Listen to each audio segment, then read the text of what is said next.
Hello, lovely beings. Welcome to Portal to Your Healing Oracle.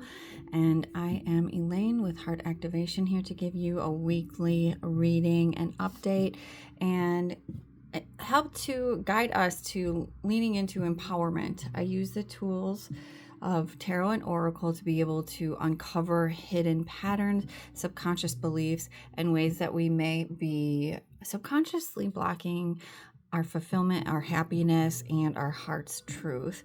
I don't see the cards as a way for yes or no answers or definitive critique. I see them as a portal to our unveiling, a portal to our awakening, and a way to harness unconditional love through all of our interactions. And so every week I'll be going and recording a reading, tapping into the collective with astrology updates weaved in through our tarot and oracle card readings. I also have a website, heartactivation.net, where I offer tarot and oracle card readings at extensively detailed, potent, and deeply activating readings that can catapult you into deeper levels of your knowing and allow for the seeing to become easier to see. So let's begin with an overall card pull and see kind of what we'll be facing for the week ahead, and see what would be a pattern that we could be experiencing this week, ways to navigate that, but also ways that we can learn to surrender and lean into some of the knowing that happens in the unknowing. We can also begin to learn how to reframe and rewrite these thinking patterns and the way that we move about in the world. So let's get an overall feel for the collective energies and see kind of what is coming through for us. How can I be more flexible right now? So the themes of being rigid and rigidity, meaning like things must be a certain way. If we see that things are only supposed to be the way that we envision them, we really close out for so many other possibilities, right? So this could be really leaning into this space where you thought what you're seeing is the whole truth, right? But really, a lot of times what we're seeing is only just the tip of the iceberg. So learning to be more flexible within what we perceive as what is actually happening, because our mind is only able to perceive the things and based on our experiences, right? So our experiences shape the way that we view the world. How we view the world is our emotional, that gives us the emotional landscape. And so the emotional landscape, when we learn that our emotions are not our truth, but really just a compass as to what we are needing and wanting and desiring in that moment, we can actually learn to be more flexible and trust that whatever shows up is exactly how it's meant to show up, that we don't need to be controlling, we don't need to attempt to micromanage, and we don't need to push or force our way through. We can allow for the unfolding within our being. So to allowing the grip to soften, allowing for those moments of rigidity to be actually allowing those moments of rigidity to be a space and to ask, okay, what am I afraid of losing here? What is it that has such a tight grip on me? And how can I allow for that truth of the rigidity to be dissolved? So some of those questions can learn to be honest with ourselves, right? Like, am I actually willing to see things differently, or am I more comfortable in holding on to the truth or what I perceive as the truth in the moment? So let's just get some cards that fell out here and see what's coming up.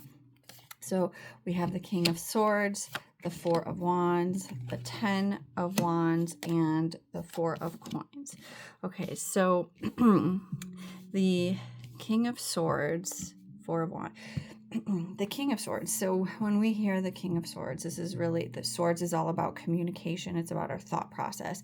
And again, this goes so much in connection with the rigidity, because swords is about communication and swift, strong, firm communication. The King of Swords is very much about structured in our words, structure in our thinking process, and the really strong need to get things just so.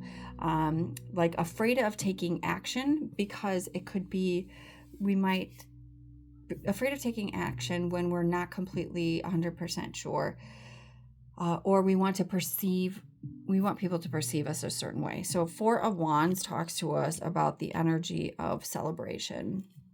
It actually, the Six of Wands is, but Four of Wands is more about foundation. Four is the number of foundation, and stable grounding. So the Ten of Wands talks to us about emotional turmoil, like carrying on the burdens of so much and carrying on the weight of this emotional turmoil. Basically, the Four of Coins talks to us about desperation, hoarding, about holding on to things, and being, basically, it's like, if we were to think of this energy, it would be like a squirrel gathering all of its food before the snow comes. So it's like hoarding all of your goods, and to prepare for survival. It's all pure survival techniques. So it's asking us, to the King of Swords, to actually lean into the communication, no matter what. If you feel right, like you don't have to, in order to break free from the survival mechanism of holding your words back, of holding back your goods, of holding back your knowledge, your wisdom, the emotional turmoil creeps up, and it causes us to feel the need to have perfection before we act or do anything. So sometimes, yes, we can allow this space to actually be the portal to, like, we can be in the chaos and also allow the chaos to become creative. We can lean into a lot of the being uncomfortable. This is like learning how to be comfortable in uncomfortability. This talks to us about, we are only able to learn how to effectively communicate when we are okay with maybe being a little sloppy along the way. The only way to begin to really have a solid foundation is to release the fears, the emotional wounding about needing to be perfect, or things must look a certain way. When we hold on, it's like what's really preventing us from being able to have an expanded perception of what happiness and fulfillment is. So it's really, the idea of that is allowing us to open up to way more possibilities. So let's see what is being activated right now through this energy here. What is being activated through this energy? What is the gateway that we are walking through?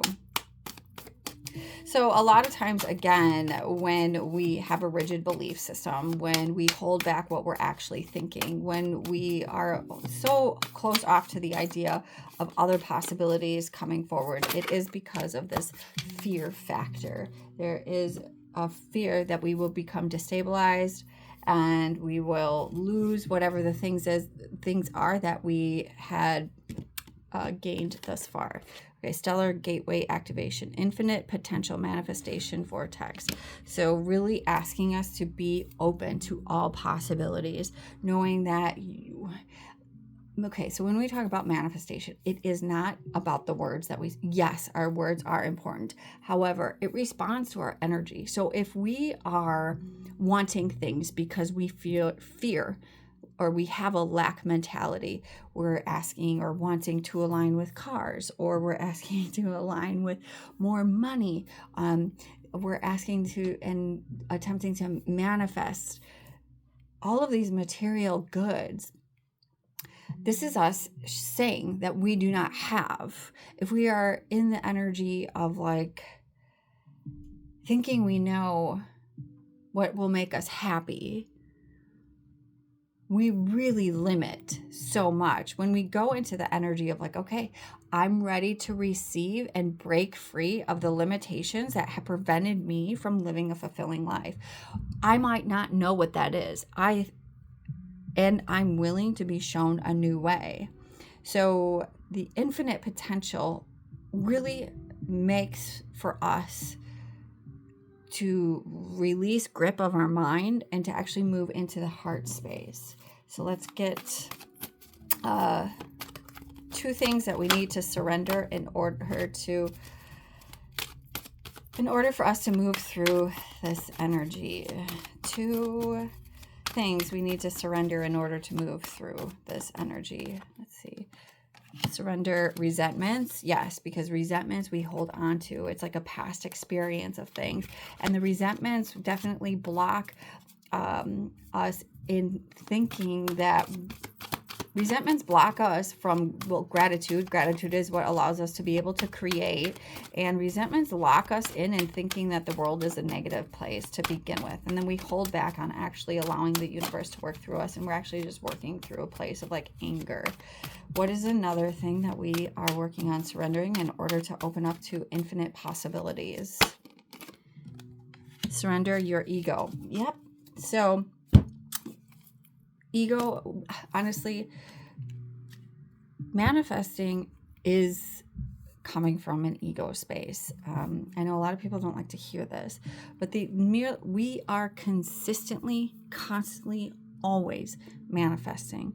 Not from our words. Yes, those have a layer of it, but it's the energy behind the words, the energy of why we do anything. So if we are constantly holding back our truth because we don't want to hurt people, right? That is, we're manifesting more situations where we will be given the opportunity to speak our truth because we're holding back from fear. If we are consistently given relationships where we have to stand up for ourselves, it's because we have manifested this idea that we don't know how to stand up for ourselves or are afraid to stand up for ourselves. If we are at a job where we accept less than what we feel appropriate for like pay, or we're not happy, or we feel unfulfilled, and we stay there because we quote unquote need the money, this is the universe will continue to make us uncomfortable in those spaces to be able to actually begin to learn to lean into your fulfillment, your passion, your joy, what sets your heart on fire. When we learn to release the idea that we are like the fear, when we begin to recognize the energy behind why we do anything, that's when we become a master of our energy. So holding on to resentments only poisons you. Forgive others for their shortcomings and forgive yourself. Keep moving forward towards situations that are fulfilling in your life.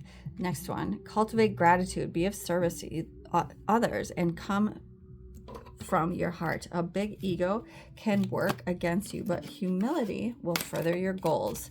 All right, let's get 3 things on how to reframe our thinking process here. 3 phrases in which we can learn to reframe our thinking process. All right. So the key word is nourishment. Instead of saying it's all my fault, we can say I see what I truly need. Your energetic body needs nourishment, so begin to discern physical hunger from spiritual hunger. Cherish your body and the way it supports you. All right, another one. The key word is integrity. Instead of saying it is their fault, you can say my thoughts are the cause of my suffering. As emotions rise, go within to see what stories and memories are fueling them. Then release what is not serving you with gratitude. All right, one more here. Keyword being transmutation. Instead of saying, I don't know who I am, you can say, I am. There is no efforting required for this shift. Be present and allow every aspect of your being to transform. So that is very lovely. Again, I do offer readings. I have a few different readings. One of them is a chakra alignment reading, which goes into each chakra, and that could be very helpful for this energy, as it can point out in the areas in which our chakras are being dense and where being light, and how to navigate each chakra and the movement and the energy between all of them, and actually how to embody that knowledge and to be able to transmute all of the denser energies. Again, heartactivation.net, and you can find all of my other information in the description box below, and enjoy the week ahead. I'm sending so much love.